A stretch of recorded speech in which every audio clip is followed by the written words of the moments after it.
In fact, the definition of a master's degree in UK is Oyo on your own. Really? I should have been told. Like, I'll just be down like this. Like, you don't mean it. Like, you don't mean it. And then Hey guys, welcome back to this channel. Welcome back to this prestigious channel. Welcome back to the channel full of wisdom and understanding. Welcome back to a channel where you would come in and go back with valuable information. So guys, in today's video, I'm going to be breaking down everything like I wish I knew before I started my master's degree. This video is not to scare you, but it's just to prepare your mind ahead of time, because guys, sometimes the information is nice. Like when I was here, I'm like, you guys didn't tell me about all of this. Like, why was I not told these things? Like, why was I not told that this is how a master's degree would be like?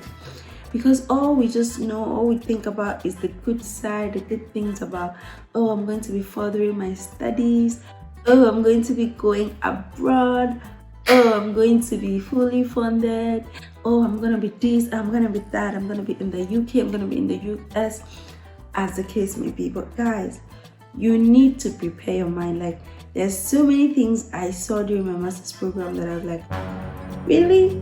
I should have been told. Like, I should have been told, and then I would have known if I wanted to proceed with this or not. Okay, so I'm making this video for you guys so that you have an informed decision. You know what you're getting yourself into, you know what to expect. Like you always know, in this channel I share only valuable information. Okay, so that's basically what this video is going to be about.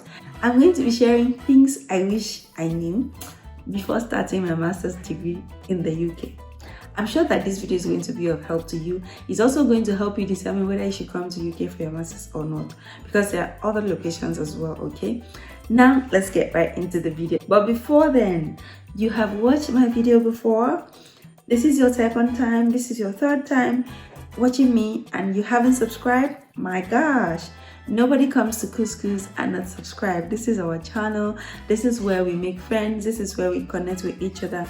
This is where you ask me all your questions. This is where I answer them. And I'll need you to kindly subscribe to the channel. Okay, subscribe to the channel, and when you're done subscribing, click the notification bell beside the subscription button so that whenever I post, you would be notified. Now let's get into the video.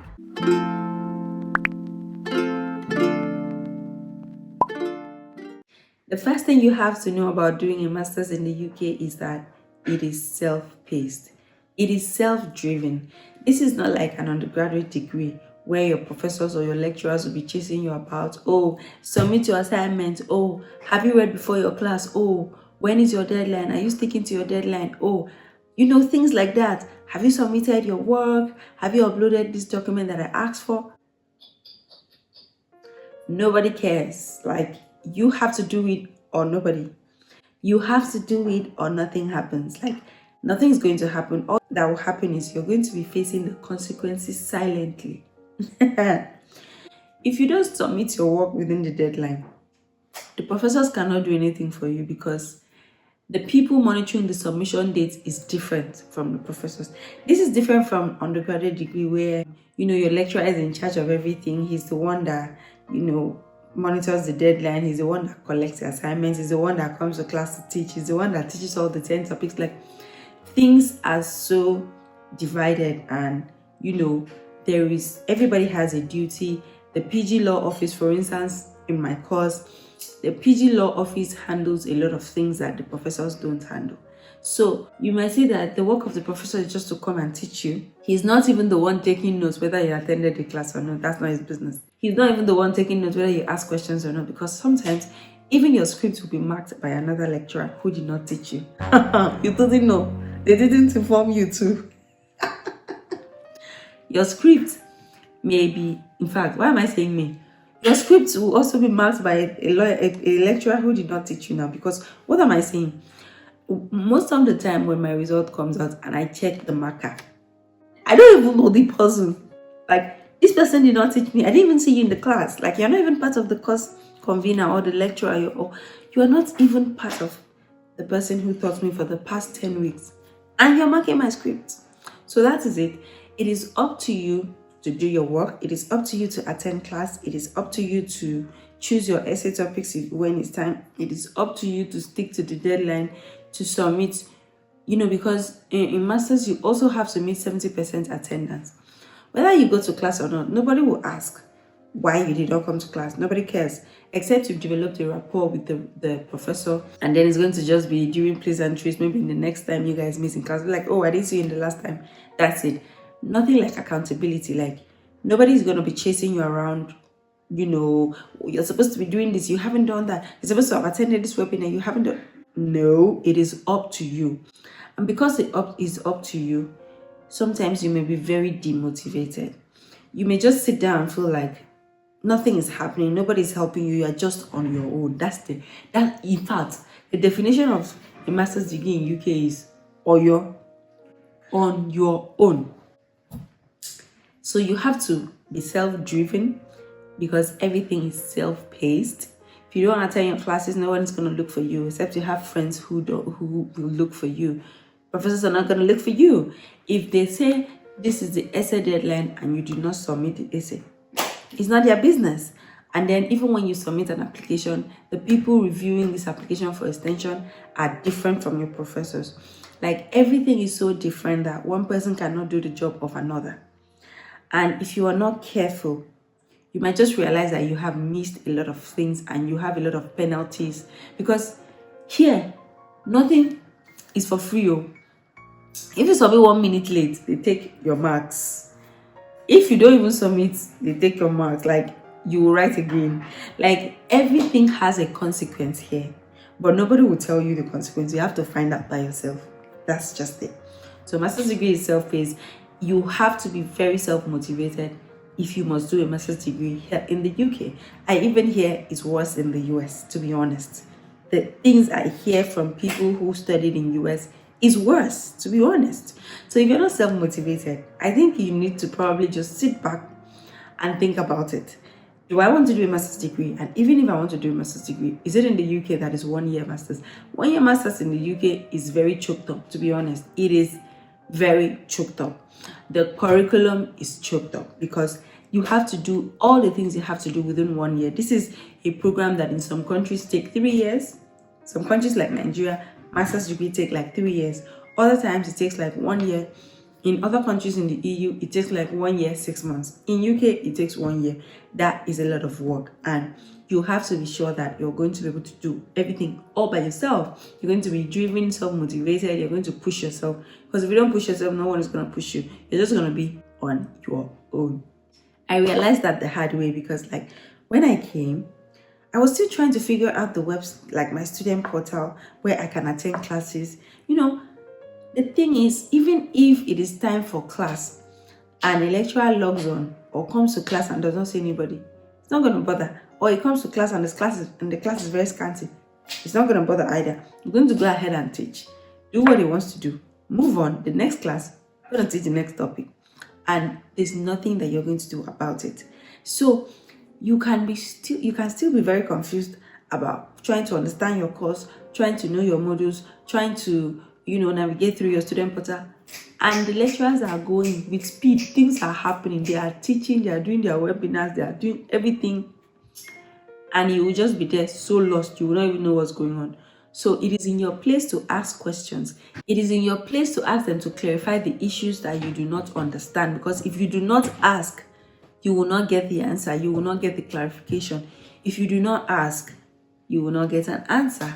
So you're the ones to go looking for the information. You're the one to go looking for your reading materials. You're the one to go looking for your courses. You're the ones to go looking for every single thing that has to do with your program, your postgraduate program. When you search for this information you don't find, you are the one to send the emails to the appropriate quarters. If something goes wrong in your student portal, you are the one to initiate the conversation with the students, inquiry center. Everything is up to you. And if you are not on top of your game, you're going to have it really bad. You're going to mess it up. So you have to be on top of your game. You have to be the one driving your master's degree and every single thing. So let me move on to the next point so I don't scare you too much. So like I said, the next thing is the curriculum is really intense, okay? So I didn't know this. I just felt like, okay, I'll just come do to some extent. I didn't know that some topics you would have to read up to 100 materials. Like, Some of the people who have just resumed are already complaining that, why do I have to read up to 50? Why do I have to download up to 50 materials for a topic? That's a topic, not a course, you get. Each topic will have essential materials that are up to like 10. Further reading materials, in fact, if you're doing law, it's worse because they're going to be adding cases. Cases is different from reading materials that you have to review. So the coursework is a lot. Like, I have never heard any master's student in UK, whether the person is doing law or not, I've never heard anybody not complain about the coursework. Everybody complains about the coursework. Like, the coursework is overwhelming and you need to know this. You need to be prepared for it. Like, don't come and be shocked. Like, I was shocked, and that's just because I wasn't expecting all of that. Like, you get, it's a master's degree, and you know the way they tell us in education is, you know, during undergraduate you do everything, in masters you narrow. Yes, it's true. Of course, I specialized in masters international arbitration, but even in that my specialization, it was still a lot of work. Like, every single person that I had, all my colleagues complain about coursework, and it is a lot. So you have to get your mind ready for that.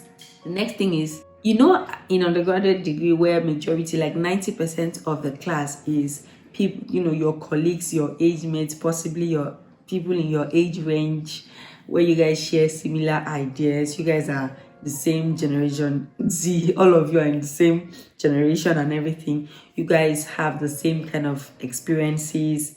It's not like that in master's degree, especially abroad. People come from all walks of life, all different countries, you know, into the program. So you meet people who have lots of experience in your field. You meet people who have been working in different areas. You meet people who have traveled across the world in that class. You are coming, no experience. You don't have experience, and even if you have little or no experience. Be prepared to be lost in class. Be prepared to be lost, because some people will just come to class and decide they're going to be discussing with the lecturer, and you will just be there. You'll just be there. You're coming to listen to the lecturer teach, and the lecturer will just be discussing, you know, and then these people who have lots of experience probably interject, offer their opinion, turn the conversation into a round table discussion, and you are just there. You'll be like, what's going on here? What is going on here? Because you'll be lost. You'll be so lost that, in fact, I think it was even better mine because it was online, and sometimes if you're just lost, all you need to do is just turn off your video and just be sitting down and be thinking about your life. Or you guys will be online. You guys will be on campus. So when you go to campus, you attend classes with these people. I'm not saying you should be intimidated, but use this as an inspiration to study more, to get to know more, to ask more questions so that you get to understand. Like, I didn't really practice international arbitration before I came for my master's degree, and majority of the people in my class had a little, you know, some sort of experience in that field, coming from their different jurisdictions, from Argentina, from US, from Hungary, Turkey, Italy, a lot of places. And then, you know, when they are talking about technical terms in the practice, I'll just be there like this, like, you don't mean it. Like, you don't mean it. And then these people know these things, like, they actually know and they engage properly. So if you are not mentally prepared for that, you will just be depressed. I don't want you to be depressed. That's why I'm telling you guys this information ahead of time. Get ready and just use this as an avenue to inspire yourself, to learn, to get to know more, interact with these people, also learn from your colleagues. Okay, there's nothing to be shy about. Learn from your colleagues. I know that there's some of the classes I attended, and I was trying to, you know, I asked certain questions that after the class, because I was friendly with some of my colleagues, they actually come to me and say, oh, that question you asked, this is how you go about it, this is the answer, this is what you should do, this is what you should do. But if you're not open to learning from your colleagues, then it may be difficult for you to learn. So just take that into consideration. Keep that in mind, okay? So another thing you have to know is that I wish someone had told me that things will happen very fast. You know, before the year, like, I just realized that 1 year has passed, and before you blink and open, you're done with your program. And the thing is, nobody waits for you. The way you see that outline that you're going to see, the course outline or the program overview, the program outline, this is when first term will start, this is when it will finish, this is when your exam will be. Nothing shifts it. There is no strike here. There is nothing that shifts that deadline. If anything shifts your deadline, is an extension, a deadline extension that you still have to stick to. So everything happens so fast. The lectures run very fast. The beginning, the resumption is induction. It happens very fast, whether you are there or not. Nobody cares. They go ahead with their program because they have to stick to their 1 year routine. Because right now, I just finished. I haven't even seen my dissertation result, but there's a new set of students. They're already teaching them. Their first term is already, this is their week 3 already.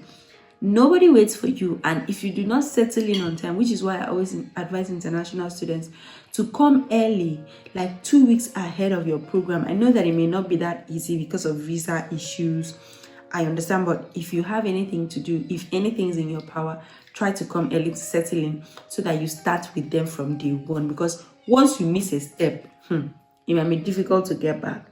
Things run very fast. Programs happen very fast. In fact, if you have to apply for jobs in the legal industry, you have to apply for summer internships, and these internships open very early. Some of them are already open, and these are opportunities that you would have to serve the following year, but the applications are already open and they will close very soon. Before you realize, if you don't take advantage of all these opportunities, before you realize it, they are all gone and you are late. Then you'll be asking yourself, where have I been all this while? So yeah, things happen very fast. Another thing I will tell you is,